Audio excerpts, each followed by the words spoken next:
Hi, I'm Gerard Tannam of Bridge Brand Development, and we're in the business of helping our customers to become the natural choice of their customers.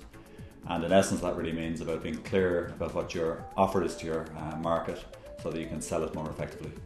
I set up the business in 2004 because up till that point, branding was typically something you bought through a large agency, most often through advertising agencies.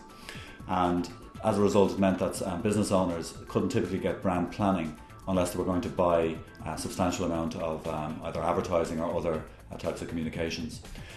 When we set up Oil & Bridge was with a view to bringing within reach of small businesses, that idea of, first of all, branding in general, but more specifically the discipline, the framework and the discipline that would enable small business owners to manage their brand as effectively as larger businesses that traditionally would have got it through advertising.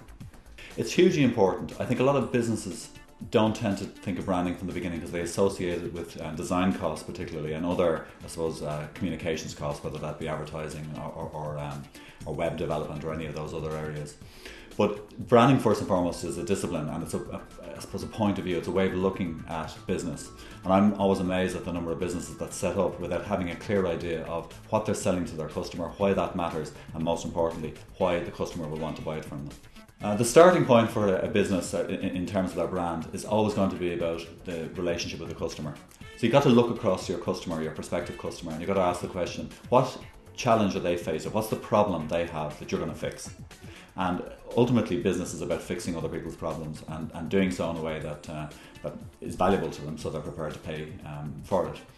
So the first thing you need to do is get an understanding of your customer and the piece of or part of their life that you're going to impact on. So you need to be really, really clear about how they're dealing with those things on a day-to-day basis, and most importantly, how they go about buying your type of service or product. When you're clear about that, you're in a much better position to be able to say to them, here's what we do, here's why we do it, here's why that matters to you, and here's what it costs.